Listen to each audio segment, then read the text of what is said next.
কাছে টাকা নেই বলে তুমি দুটো বাচ্চা রেখে আমাকে চলে যেতে বলেছো? হ্যাঁ, এটা আমার বাড়ি, আমি যা খুশি করব। 5 বছর পর। আরে এই টাকাটা গিয়ে তোর মামার বাড়িতে গিয়ে দিয়ে আয়। মা, এই যে তোমার কাছে অনেক টাকা, আর তুমি আমাকে পয়সা দাও না কেন বলো তো? সব বন্ধুর কাছে মোবাইল আছে, আমাকে মোবাইল কেনার পয়সা দাও। চুপ কর তুই, তোকে কিসের পয়সা দিব? টাকা কি ভেসে আসে? মা, তুমি নিজে দিয়ে ঠিক আছো, ভাইয়ের বাড়িতে টাকা পাঠাচ্ছো। মা, দাদা তো ঠিকই বলেছে, দিয়ে দাও না দাদাকে টাকাটা। এই চুপ কর তুই, তাড়াতাড়ি টাকাটা গিয়ে পৌঁছে দে। এতে আমার বাড়িতে থাকুক বা না থাকুক। তাহলে শুনে রেখো মা, আমি এই বাড়ি থেকে চলে যাচ্ছি, তবে হ্যাঁ, আমি এই বাড়িতে টাকা নিয়ে ফিরবো।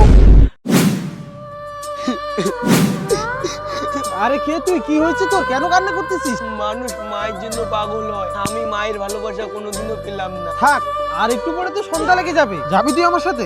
হ্যাঁ। চল। কাঁদিস না, তোর মতোই আমার কাহিনীটা ছিল। বাবা, আমার খাওয়া হয়ে গেছে। কয়েকদিন পর। বাবা, আশীর্বাদ করো, তোমার এই 10,000 আমি একদিন 10 লাখে পরিণত করব। ঠিক আছে, আসিস। 10 বছর পর। কি হলো দাদা, কার অপেক্ষায় আছে? আমার ছেলে। এত বছর কেটে গেল, মনে হয় তোর ওই ছেলে টাকা নিয়ে পালিয়ে গেছে। তাই মনে হয়।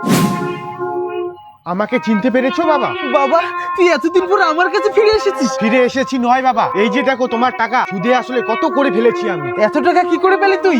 বাবা, একটা আমার কোটি টাকা লটারি লেগেছে। দাদা তোমার লোটাইতে 1 কোটি টাকা লেগেছে। হ্যাঁ, কি?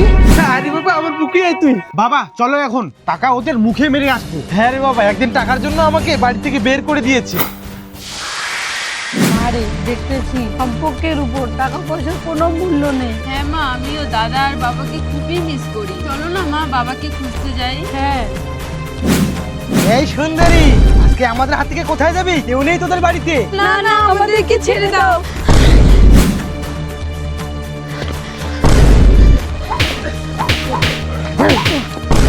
স্বপ্না মা? আমাকে তুমি ক্ষমা করে দাও। তাহলে কি? হ্যাঁ, এটাই আমার মা। মা, আজকে আমার কাছে টাকার কোনো অভাব নেই, অনেক টাকা আমার কাছে। আজকে আমার ছেলের জন্য আমি সবকিছু ফিরে পেলাম। না রে বাবা, আমার তো টাকা চাই না, আমি শুধু তোকে চাই। আরে বাবা, তুই আমার বুকে আয়।